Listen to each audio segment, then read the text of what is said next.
this up-and-coming search engine that no one had ever heard of called Google. I'm going to tell you how our algorithm works and how to game it or whatever. But really, SEO just comes down to three things. Number one, be relevant. Number two, be popular. And number three, don't be evil.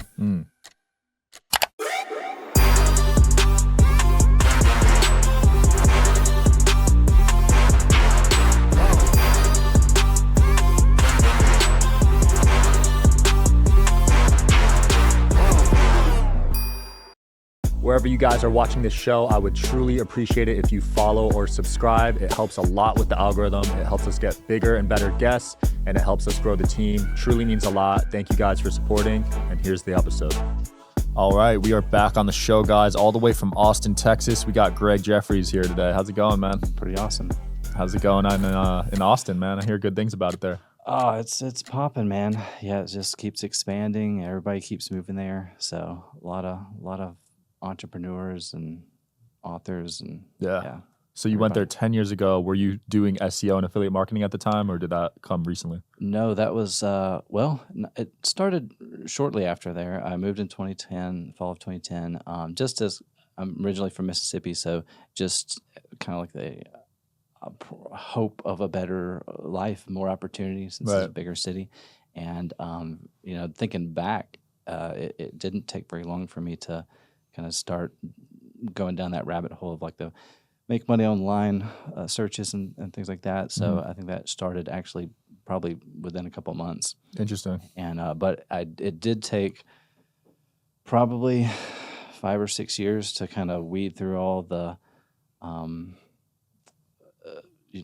just all the kind of misdirection and BS and stuff that's out there. There's a lot of There's a lot of that in the affiliate marketing space. Yeah, so some people it takes a little bit, some people it takes longer, but kind of in the grand scheme of things, it didn't take that long looking back, and once I finally had the pieces of the puzzle that worked for me or made sense for me, it only took about 90 days for me to kind of really change my life, I guess. Forever. So 90 days, how much did you make in that period?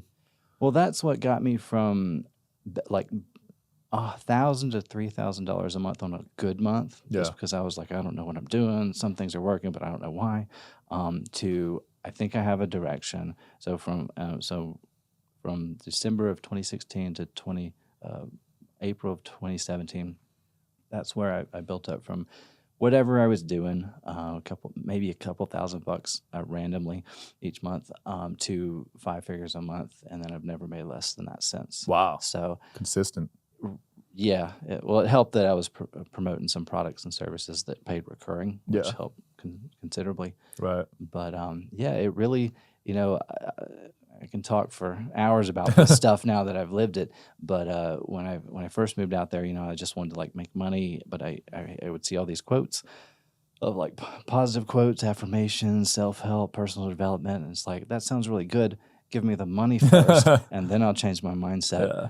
But now all those, quotes and affirmations stuff make a lot more sense because, it really is all in your mind and stuff. And once you understand that, the money for sure flows and follows, it doesn't make sense until it finally does. No, for sure. I know what you mean. You got to build that safety net first and then focus on those things. I neglected my health completely the first few years, which is terrible advice. But I think, just getting a safety net. Yeah, and I think the money, I don't think that's a bad thing because once you have the money, you can buy the better food. You can shop at Whole Foods. Yeah. You can get a trainer. I remember that change to Whole Foods, man. That was a game changer for me, from ShopRite to Whole Foods. Yeah, when I first job, when I moved out there, and Whole Foods was new to me. All I knew was Walmart growing up. Yeah. So we didn't even have that as an option in Mississippi.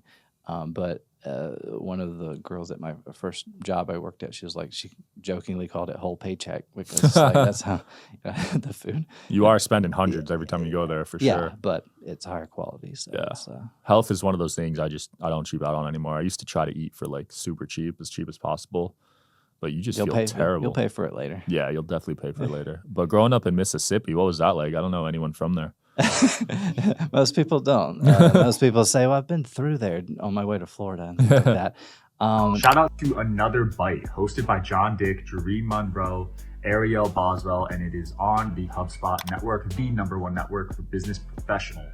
They basically do a recap of Shark Tank episodes. They cover their favorite episodes. They interview entrepreneurs that pitch. They give their thoughts, their own ideas, and even come up with some of their own companies. I just listened to an episode, and it was from season 1 of Shark Tank, the Ionic Ear. This guy wanted to surgically implant a device into your brain. It was very hilarious. Check them out wherever you listen to podcasts. Another Bite. Peace.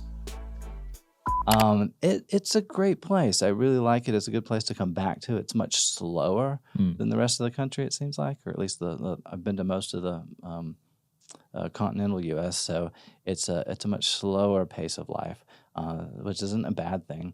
But it's almost like it's kind of like a little time bubble. Little bubble. Which is not bad. You know, food's amazing, people are good, but no entrepreneurship though. Not a lot, but I mean, it exists. They're just not flexing like Right. you see on social media and stuff.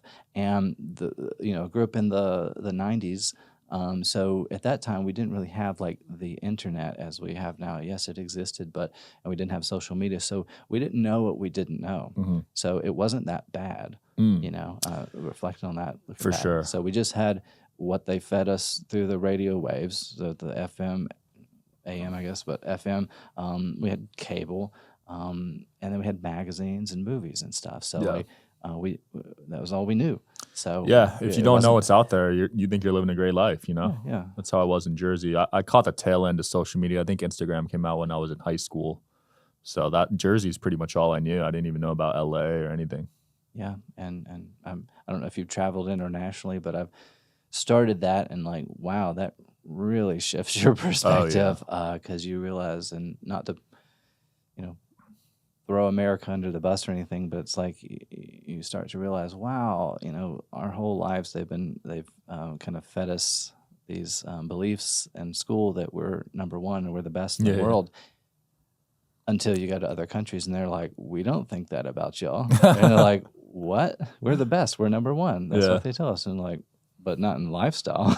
Yeah. So number one in certain things, but not even anymore, to be honest. Yeah. I do like the opportunity that we have here. Yeah. But as far as quality of life, and like the healthcare system, the school system, financial system, and whatever. I mean, we have access to ridiculous amounts of credit, which is amazing. The credit's great. Yeah, I just got like $200K and 0% credit like a month ago, just having a good credit score. Yeah, which is wild. Right? In other countries, that's not possible. Yeah. So, which is, again, we're told we have to work for money and trade time for money, but not really true once you discover the truth. You just go get it. And then which countries really shifted your perspective that you traveled to? Well, my fiance is from Dominican Republic, so that's a whole different world there. And I guess it was a massive culture shock, but in a good way. But it was uncomfortable because it, I guess, shed some light on the way we do things over here and why we probably are very depressed and kind of frustrated over here, which like things they do over there, they just sort of make sense, which is you wonder, well, why are people so stressed over here? And like an example would be like, the health care and stuff. You can just go pay to go to a doctor today. You don't have to, like if you've got something severely wrong with you, you don't have to be on a wait list. Right. Like that, you just go pay for that. And if you're sick, instead of having to drive or drag yourself to a pharmacy, you just call the pharmacy and describe to the pharmacist what's wrong with you, and they deliver your medications to you. I'm like, what a genius idea, because who feels like going to the CVS when you feel like crap? Yeah, you can order cannabis, you can order alcohol, you can order everything. Yeah, and then I guess the biggest shift for me is just over here, I feel like we put a lot of emphasis on the outside of things. So like the outside of restaurants, the outside of buildings and stuff, and what perception and stuff, like perception is reality, and what's on the outside, well, it must reflect what's on the inside. Not true, and at least in the DR, I haven't been to all the other countries, but over here, we've got strip malls where all the stores pretty much look the same. The logos are just different. Yeah. Whereas in their country, or in the DR, like you could have a salon next to a radio station, next to a house, next to a restaurant, next to another restaurant, and they're just doors. And you're just like, what's in there? There's no sign or anything? Maybe there's a sign, but it's like, I would never go in there. But then you go in there, and it's completely transformed on the inside. So Wow. It's beautiful restaurants, amazing service. Your money goes so much farther.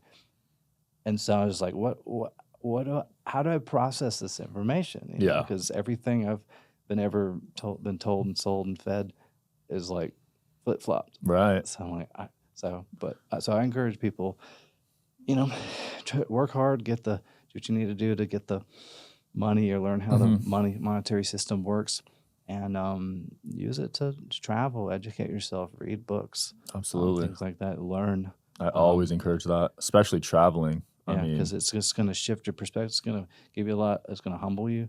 For sure. It's going to give you a lot of, it'll help you understand other cultures and stuff. Because our way is not the only way. You know, every single country is different. And I know, you know, we live in a huge country here in the U.S., so we've got different states. And sure, Jersey is different from Mississippi, is different from Austin. Yeah. But not in the same way that the Dominican Republic is different from Mexico, is different from Canada. Those are completely different, you know, ways of living that. Absolutely. And you the same things that apply in the U.S. you cannot do in the DR. Some things, and vice versa. So it's like you just have to accept it. You can't really change it. So. Yeah, there's certain countries, I mean, you spend $5-10 on a meal, you're eating like a king. Yeah. I remember going to Jamaica, it was like that. Thailand, it was like that. Bolivia. The dollar goes far in some countries, man. Yeah. So it's cool to get out there and experience different cultures, and you can live like a bad because out here, spending $5 on a meal, you're getting fast food. Not even. Like the other week, my fiance, she bought a Wendy's, which I haven't had Wendy's in like 20 years. And we got a junior bacon cheeseburger, another burger, 2 fries, I think, and 2 Cokes, and it was like $30-something. I'm like, how? Dang. That used to be like $7. Yeah, for a long time. Yeah. Like for decades or whatever. Like, when did it go up to $30 to eat Wendy's? Like for 2 people. I wonder if they still have the dollar menu at some of those places. That's what I was asking. Is it now the $5 menu? Like, I don't know. I don't go. Remember the $5 footlong at Subway? Yeah. Those are like $12 now. Oh, really? Yeah, they stopped it. They pulled those commercials. Yeah. That was one of the best marketing campaigns I've ever seen, because I still get that jingle in my head. Yeah, see? Like, that's how effective it was. Right. Now commercials these days are like just copy paste. Yeah. Doesn't have that personality, you know? Yeah, they're all about internal bleeding and pharmaceutical. Yeah. Even like those old Progressive commercials, State Farm, like those are classics, man. Yeah. I actually go on YouTube and watch old commercial compilations. Yeah. I mean, that sounds pretty weird, but it's just like interesting to see how advertising has changed over the years. Oh yeah. Like I don't even like Old Spice, but I love their commercials so much that it made me want to buy their product. Yeah. I'm like, these are cool. Yeah, that whistle. Yeah. Geico had some good ones with the gecko. Doritos had some good ones. Super Bowl. Yeah. I love how they and I just know the 90s and stuff mostly, but yeah, some of those old classic ones, they would just run for years and stuff. Like every Christmas we had the M&M and I think the Coca-Cola commercial. Do you remember the one with the little girl around Christmas? I think it was Campbell's Soup or something. Oh, and classic. She had come in. She was a snowman or something like that, or the boy. Or the Campbell's one where the thing's rolling down the road and goes to the guy's foot. Yeah. But these days, it stays with you for life. I know, right? Like, these days it's lost its touch, man. How are you advertising these days with the SEO and the affiliate marketing stuff? Well, I'm mostly... mostly through the shorts have kind of taken over. I've just kind of been taking a step back for the last couple of years because there's been so many developments and advancements and stuff with kind of AI / with shorts. So I'm just now kind of incorporating that stuff into my process, which the process hasn't really changed, but the platforms and the methods and the media have a little bit. TikTok. So TikTok wasn't around several years ago. We got TikToks, the Facebook Reels, Instagram, YouTube Shorts just came out. Yeah, and so basically, you just have to kind of adjust and pivot your what you're doing, which. I don't want to get too nerdy for your audience and stuff, but we just focus on and how we're different is creating pieces of content for long tail searches, so specific keywords that people are searching for. And so instead of like weight loss, which is like super generic, focus on all the they're called long tail phrases, just like the questions that people are typing in, and create a piece of content for each of those. So that lends itself really well actually to the YouTube Shorts and things like that, because people have, I guess, shorter and shorter attention spans apparently now. Oh yeah. But they'll actually watch more of those shorts. So instead of watching a 1 hour video, I think a lot of people, not everybody, but a lot of people would rather watch like 100 1-minute shorts. Just I would personally, because I get so bored on the longer videos. Yeah, and I do watch those too, but I speed them up. Yeah, 2x. I used to do 1.5. Now I'm at 2. Audiobooks, I'm at 2x. Dang. People think I'm wild, but yeah, it's less. This is like listening to a chipmunk. But, no, 2.5 is like a chipmunk. I tried 2.5, and I couldn't even understand the book. I can do 1.5, maybe 1.7. You can slowly work your way up. Are you interested in coming on the Digital Social Hour podcast as a guest? Well, click the application link below in the description of this video. We are always looking for cool stories, cool entrepreneurs to talk to about business and life. Click the application link below, and here's the episode, guys. Yeah. Go to 175 next, get comfortable there, then go to 2x. It's pretty wild, but because people that have never done that probably are like, you're crazy. Yeah. But your mind is so powerful. No, it is. You're like, it can receive information. Yeah, and it helps me on podcasts because now I'm already, a step ahead of the guest, and I can get ready for the next question. Yeah. So it definitely is useful to be able to learn and retain information quickly. Yeah. I know you're very good at SEO, which is an interesting topic. I know it evolves so rapidly, but a lot of people suck at SEO. What are some ways to get better there? Oh, that's a broad question, but I guess my best advice really would be, everybody's got a different little process or approach. Just consume 3 or more people's courses so that you get a pretty broad scope of the landscape, because everybody's got a different process. Like, if you bought my course or courses or whatever, I've got a different perspective than someone else. So I would consume 3 to 6 different courses on the topic, and then just kind of assimilate all that information together and figure out your own little proprietary process that works for you. Because every SEO that I know has a slightly different philosophy, but the results are consistent. Yeah, so that's what I see with different SEO agencies. But I'll sum it up for your audience, because I don't want people to go on these crazy long multi-year tangents and stuff trying to figure out the secret of SEO. But it's really simple. It just comes down to content and backlinks. And if I have a couple minutes, I just go ahead. Tell a really quick story. So like I just had like an aha moment about, I think 2015 or something. I was chasing all these, courses and SEO plugins and things like that. And every single year was the same thing. It's like, Google's changed their algorithm, and so you got to get this new plugin to save yourself or whatever. We just figured out how to crack the code. And I was like, man, it can't just be a mystery. It has to be logical, because if Google is designed by humans, the algorithm, there has to be some like method to it, know. And it's got to be pretty simple. And lo and behold, and the last job I was at was a company where we sold household wares, mostly vacuums and stuff. And in my experience, you find some of the answers to your questions in the weirdest places. And so at that place, they had an interesting story. They had started from selling vacuums. The owner started selling vacuums out of his car, made so much money that he started a physical store in Austin, did direct mail and stuff, made some money that way, had one of the first websites out there, just a website, back when we just had pages and people would come to the web page to buy and stuff. And anyway, so the son of the owner, he and I used to have a lot of conversations, and he said, yeah, in the early days, there was hardly anybody that had websites, hardly anybody selling online. And so we would go to these weird little hotel meetings where it's like all the other internet retailers were there, and the search engines would all send like people from their company there, basically tell us how to game their algorithms and stuff.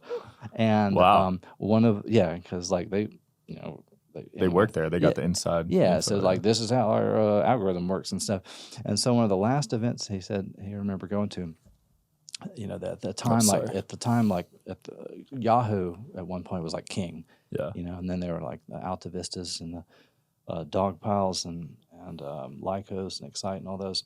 But there was this up and coming search engine that no one had ever heard of called Google. And this was like the last speaker or whatever. And he got up there and he was like, I think he was one of the first 3 founding members or something. Wow. Not the Sergey and I don't even know the other founders, to be honest. But not one of those, but one of the other guys.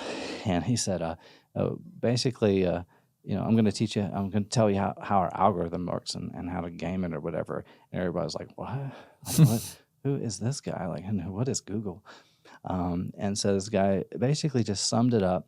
And what I'm about to say and what my boss told me, it confirmed the conclusions that I had come to. So I was like, this makes perfect sense, and it just sums it up so simply. So, you can take all these courses, you can read books, you can buy all these expensive tools and tracking tools and stuff. But really, SEO just comes down to 3 things, or Google, which is like the behemoth.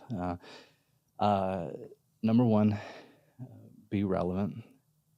Number 2, be popular. And number 3, don't be evil.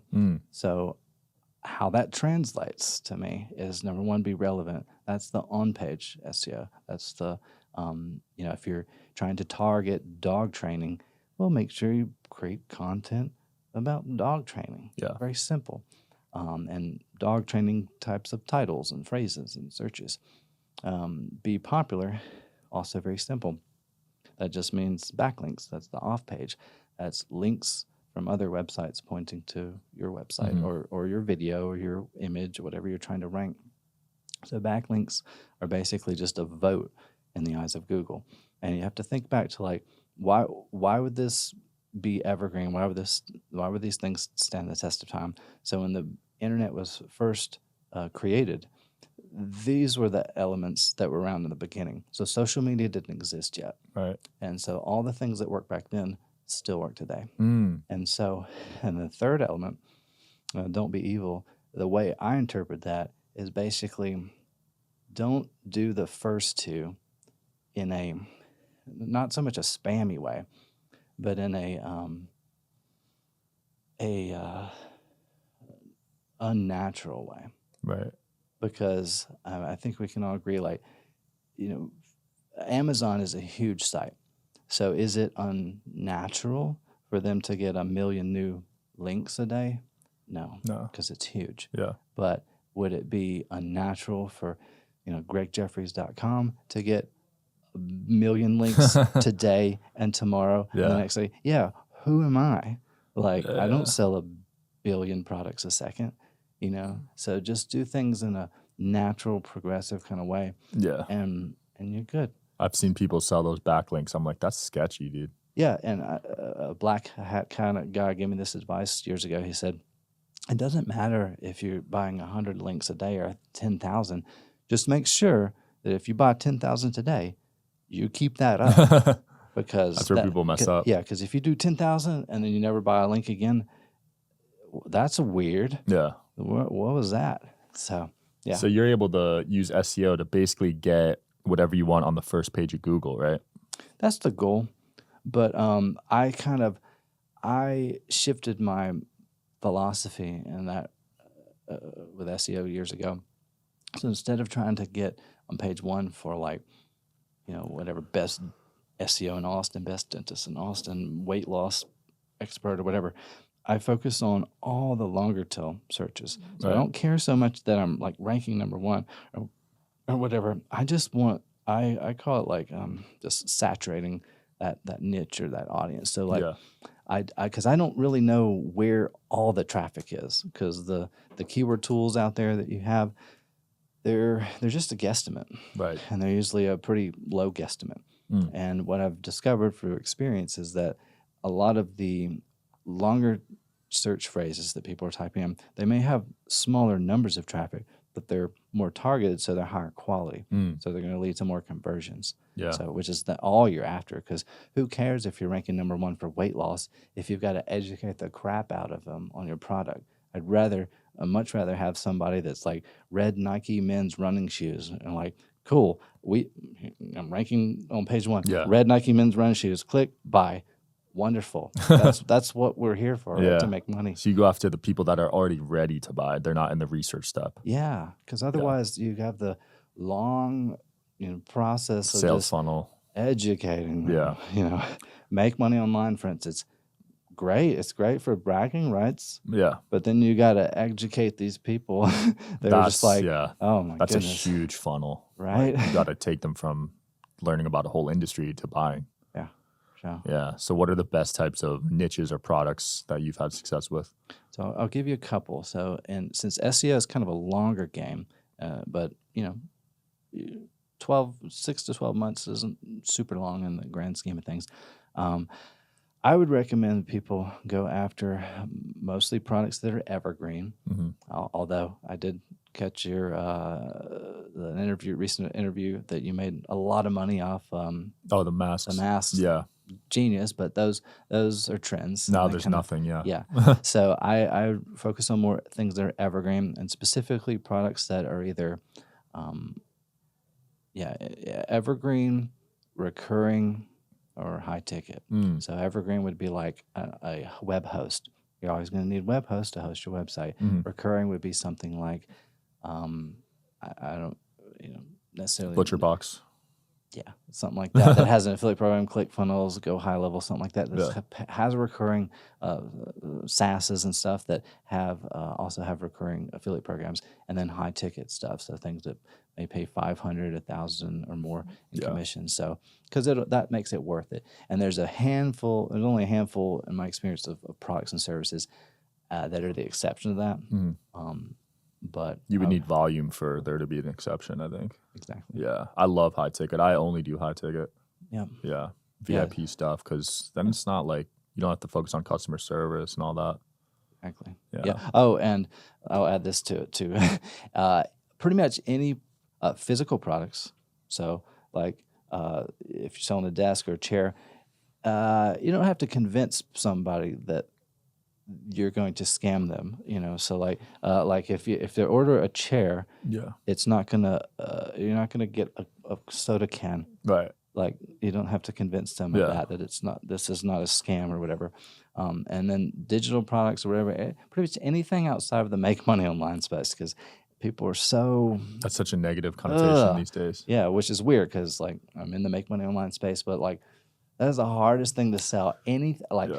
It doesn't matter if it would be a way easier to sell a $2,000 course on how to bake bread, because people that are buying that are not like, well, I wonder if like bread's a scam.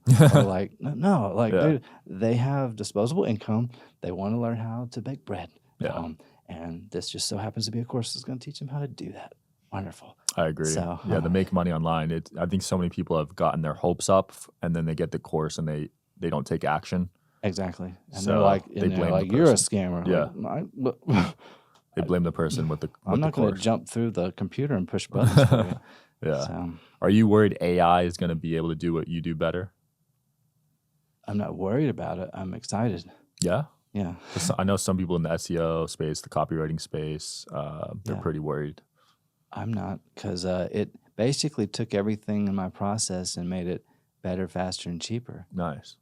So I'm not worried at all. Yeah, I think people on salaries from corporations are worried mainly. True. Yeah, like I'm a entrepreneur, solopreneur, whatever, self-employed. So I guess if I was at a job maybe, but then I really don't. I just think things are going to shift. I don't think things are going to go away. It's just that now, instead of somebody who is like doing the manual SEO, they now just need to become the person that is in charge of these tools. Yeah, absolutely. Manage these tools and stuff. So just pivot. Yeah, Greg, it's been insightful. Anything you want to promote or close off with? I'll just tell people to go to gregjeffries.com. That's where I'm going to have all my latest projects and stuff, so they can see all the things I'm involved in doing. Perfect. And they can reach out to you there? Yep. Cool. All right. Well, thanks for coming on, man. All right, Fun episode. Yeah. Thanks for watching, guys, as always. I'll see you tomorrow.